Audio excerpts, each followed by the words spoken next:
नमस्कार, news room live देख रहे हैं आप और आपके साथ मैं हूं सोनाली सिंह। चलिए बुलेटिन की शुरुआत करते हैं। केंद्र में मोदी सरकार के 8 साल पूरे होने के मौके पर 26 मई को पूरे देश में बीजेपी की ओर से हनुमान चालीसा के पाठ का आयोजन होने वाला है। इसे लेकर अब बिहार में भी सियासत गर्म हो गई है। बिहार की तमाम विपक्षी पार्टियों ने इस पूरे आयोजन पर गंभीर सवाल खड़े किए हैं। इस रिपोर्ट को देखिए।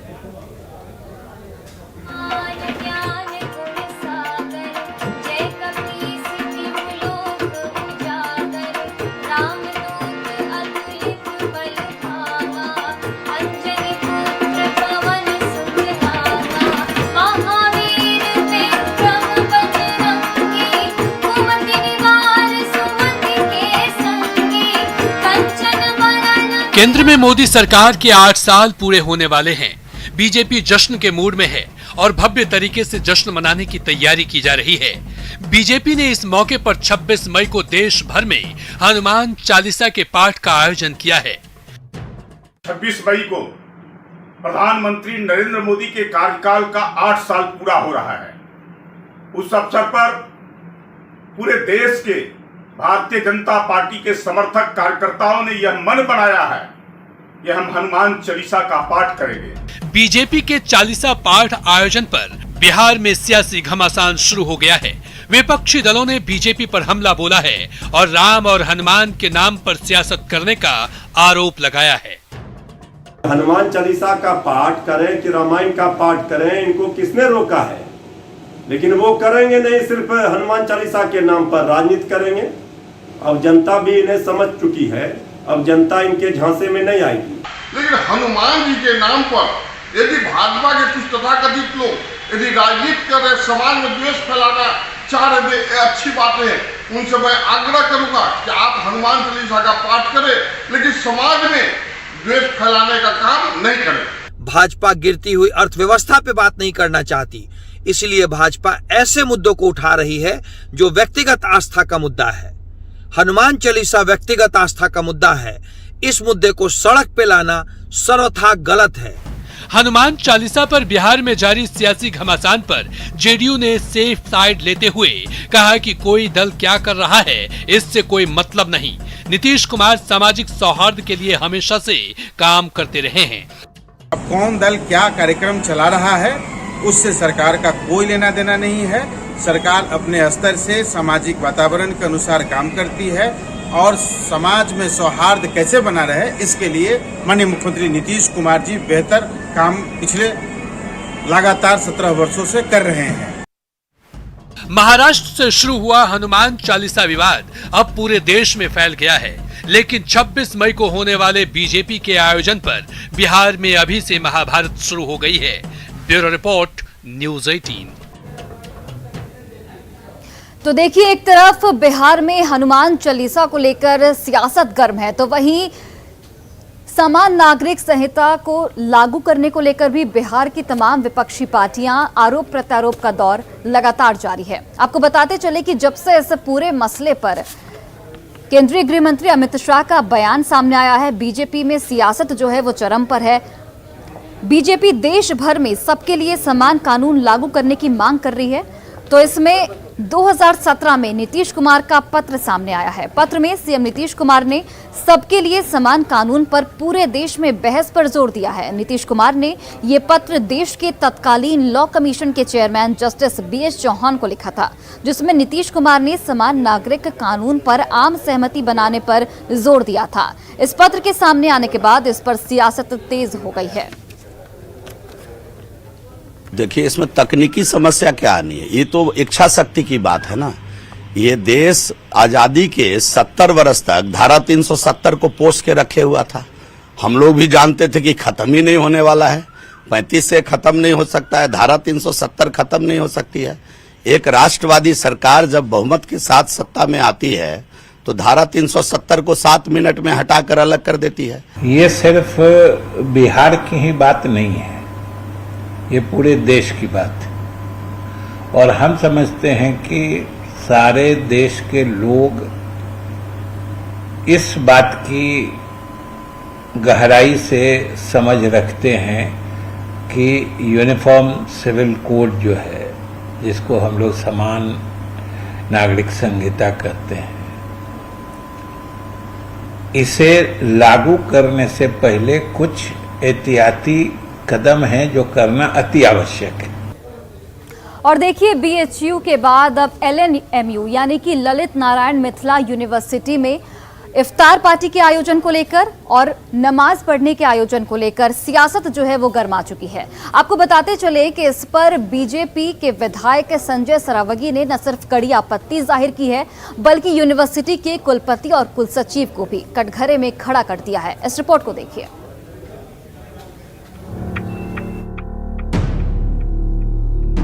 यूनिवर्सिटी में इफ्तार,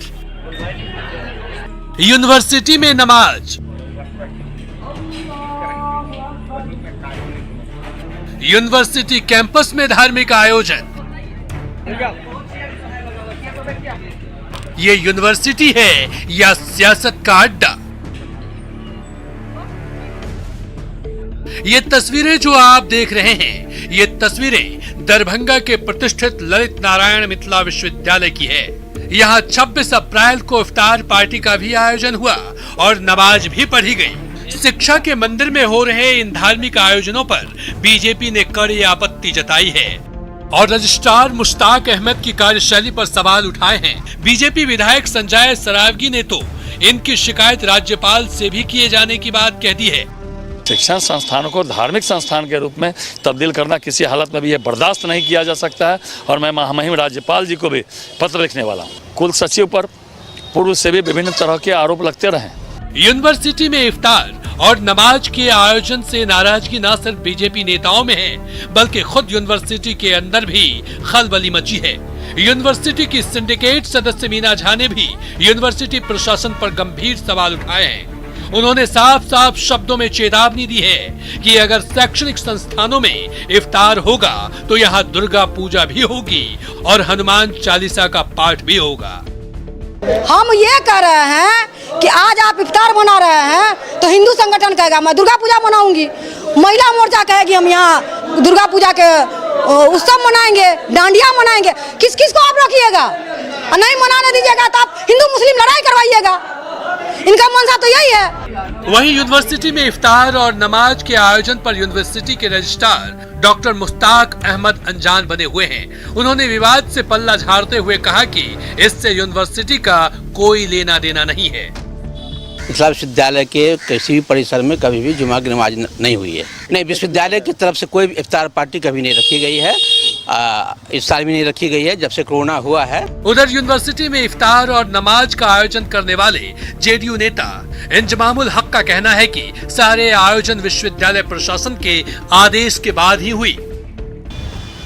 देखिए, ये जो आयोजन था पूर्व में भी होता आया है, कोरोना काल की वजह से नहीं हुआ था और हमारे छात्र जेडीयू के साथी और विभिन्न छात्र संगठन के साथियों के साथ मिलकर हम लोगों ने दावते इफ्तार का आयोजन किया था, जिसमें बहुत सारे लोग को आमंत्रित किया था, बहुत सारे लोग आए भी। यूनिवर्सिटी में इफ्तार और नमाज पर बीजेपी जहां हमलावर है, वहीं विश्वविद्यालय प्रशासन बचाव की मुद्रा में है। लेकिन बड़ा सवाल उठता है कि अगर यूनिवर्सिटी ही सियासत का अड्डा बन जाए तो पढ़ाई कहां होगी और शोध कहां होंगे। दरभंगा से न्यूज़ 18 के लिए विपिन कुमार दास की रिपोर्ट।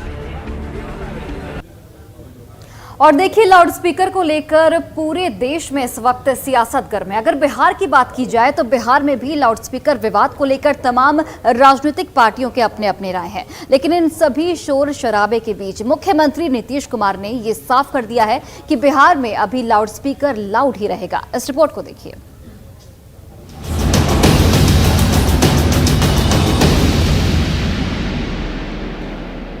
सबको अपना अधिकार है, करते रहते हैं अपना काम। सबको कैसे अधिकार है मुख्यमंत्री जी? हम लोग किसी भी धर्म के बीच में कोई हस्तक्षेप करते हैं कभी नहीं। लाउड स्पीकर धर्म का नहीं जीवन का मसला है। लाउड स्पीकर को लेकर पूरे देश में इन दिनों बहस छिड़ी हुई है। बिहार में भी लाउड स्पीकर को लेकर सियासत तेज है। लाउड स्पीकर को लेकर चल रही बयानबाजी के बीच मुख्यमंत्री नीतीश कुमार ने बड़ा बयान दिया है। सुनिए लाउड स्पीकर पर सीएम नीतीश कुमार ने क्या कुछ कहा है। यूपी में लाउड स्पीकर उतारा जाए, बिहार में भी मांग कर रहे हैं लोग कि लाउड स्पीकर होना चाहिए। अरे छोड़िए ना सब, एथेनॉल वाला बात, एथेनॉल का बात करिए, सब बेकार चीज है। अब बिहार में हम लोग का जो व्यू है जानते नहीं है, हम लोग किसी भी धर्म के बीच में कोई हस्तक्षेप करते हैं कभी नहीं। सबको अपना अधिकार है, करते रहते हैं अपना काम। चंद घंटों के बीच सीएम नीतीश कुमार दूसरी बार लाउड स्पीकर पर मुखर हुए। शुक्रवार को जीतन राम मांझी की इफ्तार पार्टी के दौरान भी नीतीश कुमार ने लाउड स्पीकर के मुद्दे को फालतू और बेकार बताया था।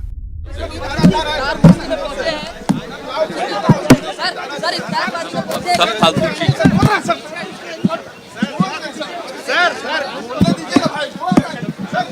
इन सब चीजों से हम लोग सहमत नहीं। क्या चीज है सर? लाउड स्पीकर वाला। सर लाउड स्पीकर वाले पर क्या कहना है?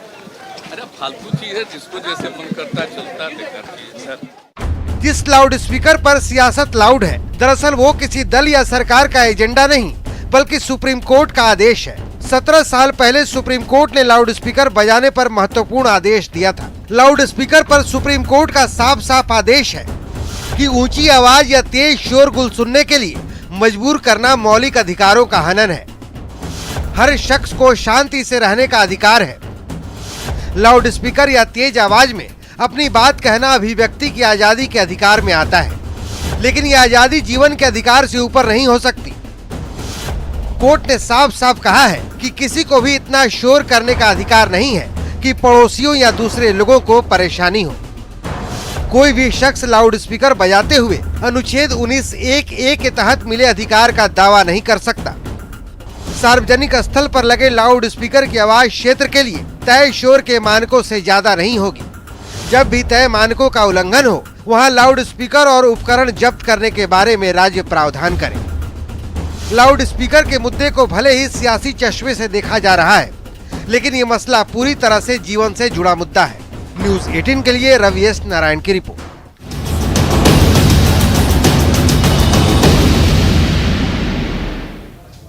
और लाउडस्पीकर विवाद को लेकर नेता प्रतिपक्ष तेजस्वी यादव ने बीजेपी पर तंज कसा है। आपको बताते चले कि तेजस्वी यादव ने ये कहा है कि बुलडोजर और लाउडस्पीकर की बात तो जरूर होती है, लेकिन यहाँ पर किसान, मजदूर और बेरोजगारी की बात क्यों नहीं की जाती। किस पे बात हो रही है? बुलडोजर पे बात हो रही है, बात हो रही है लाउडस्पीकर पे। बेरोजगारी पे क्यों नहीं बात होती? महंगाई पे क्यों नहीं बात होती है? तरक्की की बात क्यों नहीं होती? किसान की बात क्यों नहीं होती? मजदूर की बात क्यों नहीं होती? इस पे क्यों चर्चा होती है भाई? ये मतलब लोग जो है गुमराह किया जा रहा है। जो असल प्रश्न है, जनहित के मुद्दे, उससे लोगों को भटकाया जा रहा है।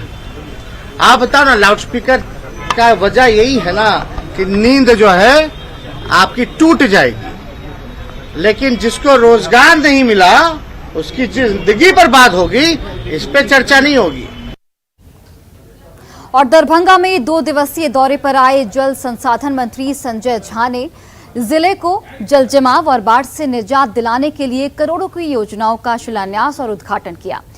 मंत्री संजय झा ने कुल 8 योजनाओं का उद्घाटन और शिलान्यास किया और ये सभी योजनाएं जनहित से जुड़ी हुई हैं।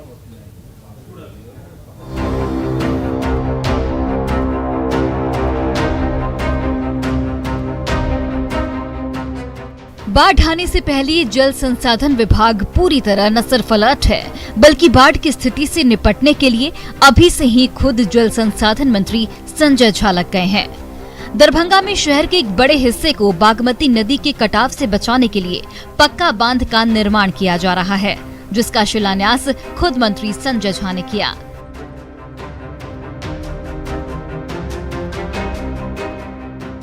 दरभंगा के बाजितपुर रन्नोपट्टी इलाके में पिछले कई सालों से बागमती नदी के कटाव की वजह से कई घर नदी में विलीन हो गए। मामले की गंभीरता को देखते हुए संजय झा ने यहां का दौरा किया था और लोगों से पक्का बांध बनवाने का वादा भी किया था। करीब 5 करोड़ की लागत से ये पक्का बांध बनेगा। बांध के बीच में 4 जगहों पर 100 मीटर के 4 घाट होंगे। पिछली बार भी हम लोग आए थे यहाँ पर, संजय सरावगी जी भी थे और मैं भी आया था, और उस समय पानी में देखा कि बिल्कुल एज पे घर है और काफ़ी समस्या यहाँ बाढ़ का रहता है शहर में। तो उस समय ही हम लोगों ने तय किया कि एक लेंथ में हम लोग परमानेंट जो, क्योंकि आजकल बोल्डर का काम कम होता है, तो एक परमानेंट काम करके देखते हैं और सीढ़ी वगैरह का भी इसमें काम करने का ये काम शुरू हो गया है। और अगर ये सक्सेसफुल रहेगा तो इसमें आगे भी जो और जगह यहाँ समस्या है उसमें भी इसी को हम लोग आगे इसी काम को और बढ़ाएंगे। सरकार से धन्यवाद करेंगे कि पिछले बार जो भी बाढ़ से क्षति हुआ था अब उसका शिलान्यास के लिए 29 तारीख को संजय झा जी आए हुए थे। पक्का बांध का बात करने के लिए 600 मीटर तक का हो गया है। तो तब इससे यही उम्मीद है कि अब घर मेरा मतलब जो नदी के साइड जो भी घर है वो अब नहीं कटेगा। मंत्री संजय झा ने नाला लाइनिंग कार्य का भी शिलान्यास किया जो करीब 20 करोड़ की लागत से बनेगा। इस नाले के निर्माण से लोगों को जल जमाव से मुक्ति मिल जाएगी। अभी जो इसका है करीब 20 करोड़ रुपया के आसपास नाला का उदाहीकरण लास्ट ईयर हुआ था। अभी इसका पक्कीकरण होगा, लाइनिंग जिसको कहते हैं, पक्का नाला बन जाएगा। अभी कोई समस्या नहीं है और इसका काम अभी 1 सप्ताह में शुरू हो जाएगा। टेंडर वगैरह फाइनल हो गया है और हम लोग को लगता है कि नाला बन जाने से इस पार्ट का जो जल जमाव का काफ़ी निदान होगा। कि जल जमाव से प्रेरित रहती थी, इनके नहर बन जाने से दरभंगा शहर DMCH हो चाहे और जो प्रत्येक नाली है इससे जुड़ाव है, इस हो के पानी निकल अगर जाता है तो जल जमाव से मुक्ति मिलेगी शहर के लोगों को लिए। मुख्यमंत्री क्षेत्र विकास योजना और मंत्री के ऐच्छिक कोष से दरभंगा एयरपोर्ट के समीप यात्री शेड का निर्माण किया गया है, जिसका उद्घाटन मंत्री संजय झा ने किया। इस दौरान संजय झा ने कहा कि एयरपोर्ट के बाहर यात्री और उनके परिजनों को काफी देर तक प्रतीक्षा करनी पड़ती है। अब इस शेड के बनने से कई दिक्कत नहीं होगी। शेड का उद्घाटन आज हुआ और यहाँ आप देख रहे हैं कि यहाँ लोग आएंगे, इतनी गर्मी रहती है आजकल, तो कम से कम थोड़ा सुविधा मिल जाएगा। कि जब से माननीय मंत्री जल संसाधन संजय झा बने तब से दरभंगा और मिथिला में भी जल संसाधन विभाग का काम दिख रहा है और जो पुरानी योजनाएं पेंडिंग पड़ी हुई थी वह योजनाएं भी पूरी हो रही है और नया काम भी हो रहा है। दरभंगा में संजय झा के इस प्रयास से लोगों को काफी लाभ मिल रहा है।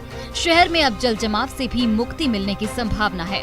वहीं बांध पक्की होने से हवाई सेवा पर जो बाढ़ का खतरा मंडराता रहता है वो खत्म हो जाएगा। विपिन कुमार दास, न्यूज़ 18 दरभंगा।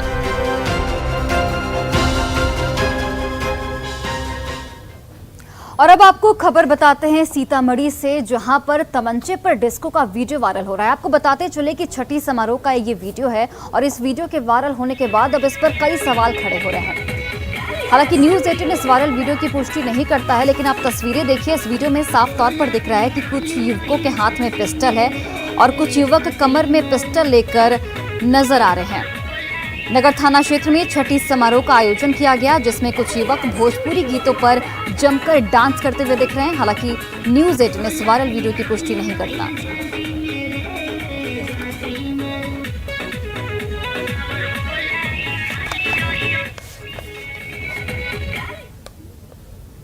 और झारखंड में लगातार गर्मी जो है वो बढ़ती जा रही है। लगातार तापमान में बढ़ोतरी दर्ज की जा रही है और इसी के चलते ग्रामीण इलाकों के जितने भी जल स्रोत हैं वो सूखते जा रहे हैं और जल स्रोत के सूखने से ग्रामीण इलाके के लोगों को पेयजल संकट से जूझना पड़ रहा है। लेकिन यहाँ पर सवाल ये है कि स्वच्छता विभाग और पेयजल विभाग क्या कर रहा है, क्योंकि स्वच्छता विभाग और पेयजल विभाग अपनी जिम्मेदारियों से यहाँ पर पल्ला झाड़ता हुआ नजर आ रहा है। इस रिपोर्ट को देखिए।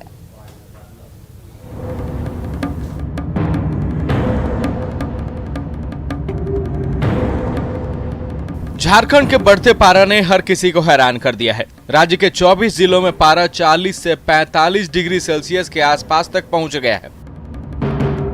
तेजी से बढ़ते पारा और उतनी ही तेजी से गिरते जल स्तर ने लोगों की परेशानी बढ़ा दी है।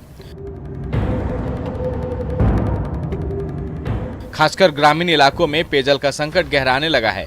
बात चाहे जल मीनार की हो या चापानल की, बढ़ती गर्मी में ऐसे तमाम जल स्रोत दम तोड़ चुके हैं। रांची के राजा उलातू पंचायत की हकीकत जल संकट को बयां करने के लिए काफी है। 3 साल से ज्यादा का समय गुजर चुका है, पर खराब सोलर जल मीनार को दुरुस्त करने वाला विभाग का कोई कर्मचारी या अधिकारी नहीं पहुंचा। पैसे तो वार्ड मेंबर के द्वारा भी किया गया और मुखिया के यहाँ भी बात को रखी गई है, फिर भी इस पर कोई पहल नहीं हुई है। तो अभी कैसे अभी तो पानी के लिए थोड़ा दिक्कत ही हो रहा है। अभी जमीन विभाग का लोग आया नहीं? नहीं, अभी पेयजल विभाग से कोई नहीं आया अभी तक। लगभग 3 साल से खराब है और इससे परेशानी तो बहुत हो रही है। इससे पहले जब ठीक था तो उस समय लोगों को काफ़ी सुविधा हो रही थी, पीने के लिए पानी मिल जा रहा था। और अंदर में चापाकल जो है वो एक ठो है, तो एक ठो से पूरा गांव के लिए सूटेबल नहीं होता है। रांची जिले के ज्यादातर गांव में शुद्ध पेयजल का संकट सालों से जारी है। गांव में लगे चापानल कब के दम तोड़ चुके हैं। जो बचे हैं उन पर पूरे गांव का भार है। मतलब कई ऐसे गांव हैं जिसमें मात्र एक चापानल की बदौलत लोगों की प्यास बुझती है। बात चाहे मुखिया की हो या विधायक की, ऐसे खराब चापानल को दुरुस्त करने के मामले में सभी फिसड्डी साबित हो रहे हैं। ग्रामीणों से खराब चापानल को दुरुस्त करने के लिए आवेदन तो जरूर लिए जाते हैं, पर ऐसे आवेदन रद्दी कागज से ज्यादा कुछ और नहीं। छोटा कुआं है, वहाँ से लाते हैं। कितनी दूर है? हाँ, भी अटा गया पानी, वहाँ भी अटा गया, सूख गया। अच्छा, पानी नहीं आया तो पानी कहाँ से रहेगा? आप लोग बोले नहीं, शिकायत नहीं किए चापानल के लेके? बोले जाके पंचायत में तो बोलते हैं बना देंगे, आज तक बनाइए नहीं रहे हैं। अब मुखिया को भी जाके बोले हैं, तो क्या बोलता है? वो बोले एक ठो बोरिंग पास हुआ है, देंगे, आज तक बोरिंग देते रह गई। पेयजल एवं स्वच्छता विभाग ने भी हाल ही में कागजी आंकड़ों की बदौलत राज्य में 70% से ज्यादा चापानल के चालू रहने का दावा किया था। विभाग के इन दावों की हकीकत को राजा उलातू पंचायत से बखूबी समझा जा सकता है। लोग पेयजल की किल्लत से परेशान हैं और विभाग के अधिकारी चैन की नींद सो रहे हैं। रांची से न्यूज़ 18 के लिए अविनाश कुमार की रिपोर्ट। और देखिए, झारखंड में भीषण गर्मी से लोग परेशान हैं, लेकिन यहाँ पर पतरातू डैम का जलस्तर भी लगातार घटते जा रहा है और इस घटते जलस्तर की वजह से झारखंड के लोगों को पानी का संकट पैदा हो रहा है। लोग परेशान हैं, लोग पेयजल की समस्या से इस वक्त जूझ रहे हैं। आपको बताते चले कि फिलहाल डैम का जलस्तर 1321.9 रेडियस लेवल है। भीषण गर्मी में डैम के मुख्य जल का स्रोत नलकारी नदी पूरी तरह से सूख चुकी है। इसकी वजह से पतरातू डैम में पानी नहीं आ पा रहा। डैम से सीसीएल को 10 क्यूसेक, जेएसपीएल को 2 क्यूसेक, पीवीयूएनएल और पीटीपीएस आवासीय क्षेत्र के लिए आधा क्यूसेक जलापूर्ति की जा रही है। रामगढ़ छावनी को भी यहीं से जलापूर्ति की जाती है। बताया गया है कि फिलहाल खतरे की बात नहीं है, लेकिन अगर इसी तरीके से गर्मी जारी रही तो बारिश नहीं हुई तो डैम के जलस्तर पर असर पड़ सकता है। अभी मैं मौजूद हूं पतरातू डैम में। पतरातू डैम का जल स्तर लगातार गिरता जा रहा है। वर्तमान में बताया गया कि यहाँ का जल स्तर 1321.9 आरएल जो है यहाँ पर जल स्तर है। हालांकि खतरे की बात नहीं है, लेकिन भीषण गर्मी और इसमें जो जल स्रोत है नलकारी नदी पूरे तरीके से सूख चुका है। इसके कारण डैम में पानी की आवक, पानी कहीं से नहीं आ रहा है। यहाँ से सीसीएल को 10 क्यूसेक और जेएसपीएल को 2 क्यूसेक और यहाँ पर पीवीयूएनएल और पीटीपीएस को आधा क्यूसेक पानी की आपूर्ति की जाती है। सीसीएल द्वारा जो है पतरातू रामगढ़ आर्मी कैंट को पानी की आपूर्ति की जाती है। यहाँ से सिर्फ अभी जलापूर्ति के लिए ही पानी यहाँ से दिया जा रहा है और किसी काम में यहाँ का पानी फिलहाल जो है नहीं दिया जा रहा है। अभी यहाँ 1321.9 आरएल पानी मौजूद है, क्योंकि किसी भी प्रकार का खतरा नहीं है। और यहाँ का पानी जो सप्लाई सीधे पहले सीसीएल को जाता है। सीसीएल अपना एक ट्रीटमेंट प्लांट बनाए हुए है और उस पानी को सप्लाई ये मिलिट्री कैंप रामगढ़ तक और अपना क्षेत्रीय अपने सीसीएल एरिया में वो अपना सप्लाई करती है। और गोड्डा हंसडीहा रेलखंड पर इलेक्ट्रिफिकेशन का काम पूरा कर लिया गया है और इसके बाद ट्रेन का ट्रायल किया जाएगा। आपको बता दें कि इसके पहले यहाँ पर ट्रेन नहीं चलती थी और अब इलेक्ट्रिक ट्रेन चलेगी, तो ये एक खुशखबरी है। लोगों को बेहद राहत इस खबर के जरिए। आपको बताते चले कि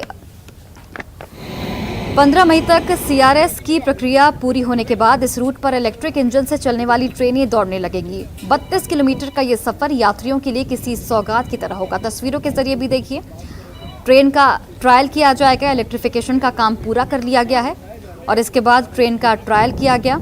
15 मई तक सीआरएस की प्रक्रिया पूरी होने के बाद इस रूट पर इलेक्ट्रिक इंजन से चलने वाली ट्रेनें दौड़ने लगेगी। एक्चुअली आज से इलेक्ट्रिक 25 kV लाइन चार्ज कर दिया। मई महीने के 15 तारीख के बाद सीआरएस होगा। ठीक, इसके बाद कब से 15 तारीख के आसपास, मई मास का 15 तारीख आसपास सीआरएस होगा। उसके बाद इलेक्ट्रिक लाइन जैसे हम। और फिलहाल इस बुलेटिन में बस इतना ही। आप देखते रहिए न्यूज़ 18 बिहार झारखंड।